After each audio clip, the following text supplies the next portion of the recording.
Elhamdülillahi Rabbil alemin ve salatu ve selam ala eşrefil enbiya nebina Muhammed ve ala alihi ve ashabihi ecma'in emme ba'd.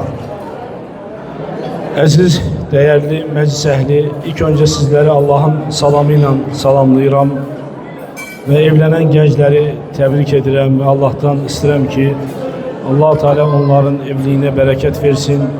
Həqiqətən də bugün iki ailenin sevinç günüdür ve onlar bu günü çoktan gözlüyordular. Şükürler olsun ki Allah Teala o güne bunları yetiştirdi ve Allah'tan isterim ki Allah Teala onların evliliğine bereket versin, mübarek eylesin ve ben de öz növbəmdə isterdim ki bir iki meseleye toxunum. Bu meselelerden biri de Müslümanların bilgili olması, elimli olması veyahut da elimsiz danışmaması. Həqiqətən də bugün günümüzün en çok problemlerinden biri de yani Müslümanların elimsiz olduğu halda, bilgisiz olduğu halda dini meselelerde, dini mevzulara müdahale etmesi. Yaraşmaz ki bir insan yani din adından çıxış eləsin, lakin onun dinle bağlı hiçbir bilgisi, elimi olmasın. Həqiqətən də elimsiz olmaq, elimsiz insanlara neyse çatdırmaq, bu her hansı bir toplumu azınlığa, yani her hansı bir toplumda yani problemlere sövq edə bilər. Ve ona göre her bir Müslüman danışarken, çıxış ederken din adından ehtiyatlı olması mütləqdir.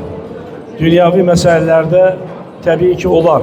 Dünyavi meselelerde bir insan istediği gibi danışa bilər. Ama dini meseleler elə değil kardeşler. Dini meseleler Allah'ın dini olduğu için ve Peygamberimiz sallallahu aleyhi ve sellemin dini olduğu için her bir Müslüman danıştığı, söylediği şeye dikkat yetirmelidir. Elimi olmadığı halde danışmamalıdır, susmalıdır. Çünkü yani elimsiz danışmak bir cemiyetin körlanmasına sebep olabilir.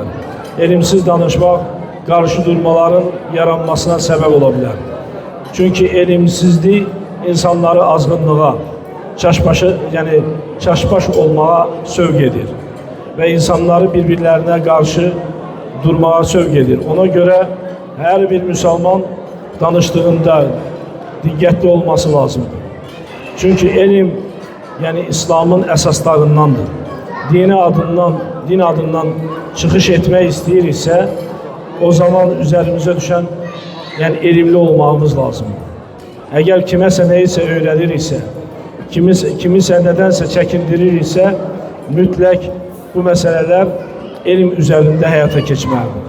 Çünkü yani Allah Teala elimsiz danışılan meseleleri büyük günahlardan olarak bizlere bildirmiştir. Yani Allah Teala Əraf surasının 33. ayetinde yani orada bir neçə qadağalardan haberdar edir bizi ve sonra hatta ayetin sonunda şirk ve şirkten sonra elimsiz danışan insanlardan bahsediyor. Ve onu gösterir ki elimsiz danışmak Allah'ın adından elimsiz danışmak büyük günahlardandır. Ve biz eğer birliğimizi, toplumumuzu, cemiyetimizi, ülkemizi korumak isterse mütləq bir Müslüman danışarken elimli danışmalıdır. Eğer elimi yoksa susmalıdır. Çünkü bazı məqamlara fikir verir ki, bazı insanlara görür ki onlar dini mevzulara geldikte çok asanlıkla danışırlar, çok rahatlıkla danışırlar. Yani çekinmeden, yani narahat olmadan dinin adından çıxış edirlər ve Allah'ın ve onun Resulünün adından çıxış edirlər. Ve buna göre bu şeylerde dikkatli olmamız lazımdır. Hatta İbn-i Mesud radıyallahu anh deyir ki, yani kim kiməsə sual verilərsə ve suala cevap verməsə, desə ki bilmirəm, deyir ki o artık fetva vermiş sayılır. Yani bir insana sual verilir ve sualın cevabına deyir ki bilmirəm, deyir ki o artık fetva vermiş sayılır. Yani bir insanın bilgisiz danışması elimsiz danışması yani doğru değil, düzgün değil. Hatta sual veriləndə sualın cevabını dese ki bilmirəm, bu cevabın yarısı. Cevabın yarısı sayılır. Ve buna göre bugün Müslümanların arasında birliğimizi korumak istəyiriksə, cəmiyyətimizdə əmin-amanlığı korumak istəyiriksə, o zaman elimsiz danışmağımız icazəli değil. Elimsiz danışmak doğru değil. Çünkü Allah Teala deyir ki: "Hel yestevillezine ya'lemune vellezine la ya'lemun." Bilenle bilmeyen eyni olabilir mi? Tabii ki bilenle bilmeyen eyni olabilmez. Ve bu nöqteyi nəzərdən yani nəsihətim odur ki, tövsiyem odur ki, kardeşler yani din adından çıkış ederken, kimlərəsə neyse tövsiye ederken mütləq meseleyle bağlı bilgin olması lazımdır. Meseləni əhatə edəsi elmin olması lazımdır. Çünkü belə olarıqsa, belə edəriksə, o zaman toplumumuzda, cemiyetimizde, yani Müslümanların arasında bilgi olar, mehribançılık olar ve beraberlik olar. Ama yadda saxlayın ki, bütün problemlerin başında elimsizliği durur. Ve Allah Teala Kur'an-ı Kerim'de bizleri elimli olmaya çağırır. Bilgili olmaya çağırır. Ve Peygamberimiz sallallahu aleyhi ve sellem ümmetini bilgili olmaya, elimli olmaya çağırır. Neyse yani her bir şeyde yani özüne lazım olan meseleleri öğrenmeye çağırır. Ve Kur'an-ı Kerim'e baksak ilk ayetinde ne diyor? İkra, oku. Ve diğer ayette diyor ki fe'lem ennehu la ilahe illallah. Bil ki Allah'tan başka ibadete layık olan bir ilah yoktur. Yani bütün meselelerin başında ilim durur, bilgi durur. Elimsizlik yani hayır getirmez. Elimsizliği yani fayda vermez. Bütün hayırlerin başında ne durur? İnsanların bilgili olması, elimli olması. Ve sonra elimi olmayan insanların da dini meselelere müdahale etmemesi. Dini meseleler geldikte o hakta danışmaması, susması. Eğer biz dediğimiz gibi Müslümançılığımızı korumak istəyiriksə, o zaman bilgisi olan insan danışabilir. Elimi olan insan danışabilir. Elimsiz insan danışabilmez. Ve buna dikkat edin. Hatta İmam Malik Rahimahullah'tan 40'a yakın sual verirler. Yani 40'a yakın mesele hakkında soruşurlar. 3-4'üne cevap verir. Kalanlara cevap vermir. Ama bizim insanlarımız bugün her hansı bir mesele hakkında görsen rahatlıkla danışırlar. Çok yani eziyet çekmeden, narahat olmadan Allah'ın adından ve Peygamberimiz sallallahu aleyhi ve sellem adından danışırlar. Yani bu hiç yani bakanda hiç de bir güzel bir yani sıfat değil, güzel bir hareket değil. Eğer biz dinimizi sevirikse ve Allah Teala'nı sevirikse ve onun Resulünü sevirikse o zaman elimiz olduğu halde danışabiliriz. Bilgimiz olduğu halde danışabiliriz. Əks halda danışmağımız icazəli değil. Çünkü kim elimsiz danışarsa, elimsiz insanlara tabi olarsa o zaman kıyamet günü sorumlu olacak. Gözüyle, kulağıyla, kalbiyle Allah katında sorumlu olacak. Eğer dilimizi korumak istəyiriksə, İslamımızın güçlü olmağını istəyiriksə, bu zaman üzerimize düşen nedir? Elimli olmağımız, elimi öğrenməyimiz, elimli hareket etməyimiz, elimle çıkış etməyimiz, elimle danışmağımız, elimsiz olduğu halde susmağımız.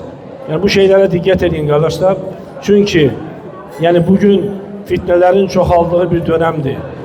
Yani bugün insanların sosyal şebeke vasıtasıyla her hansı bir məlumatı doğru veya da yalan olan məlumatları rahatlıkla elde eden bir dönemdir. Böyle olduğu halde herkes çalışsın ki yani elimli olduğu halde danışsın, elimi olduğu halde danışsın ve elimsiz çıkış etmesin ve elimsiz insanlara uymasın, elimi olmayan insanlara kulak asmasın. Yani böyle olarıqsa, böyle devam ederikse o zaman Allah Teala bizim meclisimize, o zaman bizim cemiyetimize, ülkemize Allah Teala bereket verir. Ve bu şeye dikkat edin ki kardeşler, elimsiz danışmak qətiyyən olmaz. Elimsiz çıkış etmeye qətiyyən olmaz. Çünkü dini meseleler sıradan bir meseleler değil. Kırda meseleler değil ki kim geldi danışsın. kim geldi çıxış eləsin. Dini məsələlər böyük məsələlərdir. Rabbimizi tanıtan məsələlərdir. Peyğəmbərimizi tanıtan məsələlərdir. Dinimizi öyrətən məsələlərdir. Cəmiyyətin qalması üçün, ayaq üstə durması üçün olan məsələlərdir. Və belə olduğu halda heç kəs elimsiz danışa bilməz. Heç kəs elimsiz çıxış edə bilməz.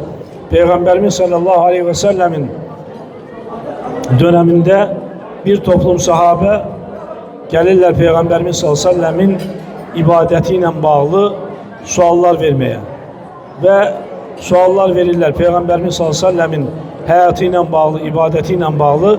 Bunu eşiden sahabeler deyir ki, birisi deyir ki ben evlenmeyeceğim, diğeri deyir ki ben geceleri yatmayacağım, birisi deyir ki ben gündüzleri oruç tutacağım.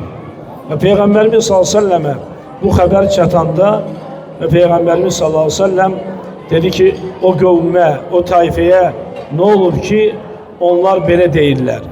Yani çünkü onların yani tuttuğu fikir, onların başa düştüğü mesele onların düşündüğü kimi değildi. Çünkü evlenmek lazımdı.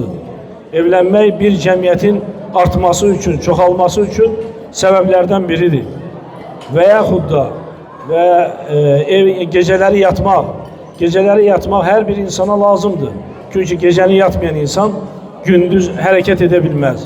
Gündüz ibadetlerini hayata geçirebilmez. Veyahut da ruzi dağılınca gidebilmez. Veyahut da diğer insan dedi ki ben gündüzleri oruçla geçireceğim. Bütün günü oruçla geçirmek de insanı her hansı bir dünya menfaatini elde etmesi için yani mani olabilir. Ve bile buna baktıkta ve Peygamberimiz sallallahu aleyhi ve sellem o insanları gınadı. Ve dedi ki sizlere ne olur?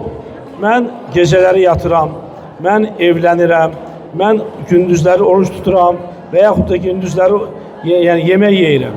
Yani bu şeyler, bunların başa düştüğü fikirler hamısı cemiyetimize xərər getiren meseleler olduğu için Peygamberimiz sallallahu aleyhi ve sellem onların bu düşüncesini kabul etmedi. Bu da neden ileri gelir? İnsanlar bugünkü günde elimsiz bu kimi adımlar atırlar. Elimsiz bu kimi çıkışlar ettiğine göre bu da cemiyetimizin körlanmasına büyük bir sebep olur. Ve buna göre kardeşler, elim İslam'ın esaslarındandır. Elimli olmak Allah Teala ve onun Resulünün emirlerindendir. Elimli danışmak yani Allah Teala'nın bize emir ettiği şeylerden biridir. İnsan elimli olması lazımdır. Hele husus da herkesin özüne ait olan meseleler var. Bunu yani herkes, her bir fert öğrenmesi vacip olan meseleler. Bunu herkes öğrenmelidir. Ve diğer ele meseleler de var ki onun müeyyen insanlardan müeyyen adamların, müeyyen insanların bilmesi yani o ilme yeğenlenmesi yeterlidir. Ve buna göre dinimizi korumak istiyorsa, Rabbimizi layıkınca tanımak istiyorsa ve ibadetlerimizin doğru olmasını istəyirsə, o zaman elm öğrenməyimiz lazımdır. Veyahut da bu şeylerde dikkatli olmak lazımdır ki elimsiz danışmayaq. Elimsiz Rabbimizi tanıtmayaq. Elimsiz Peygamberimiz sallallahu aleyhi ve sellem'i insanlara tanıtmayaq. Elimsiz İslam dinini müdafiə eləməyək. Her bir şey elim üzerinde hayata geçmelidir. Ve belə olaraqsa Allah Teala cemiyetimize, ülkemize, toplumumuza, müsəlmançılığımıza bereket verir. Allah'tan istedim ki Allah Teala bizi eşidib faydalardan eylesin. Ve bir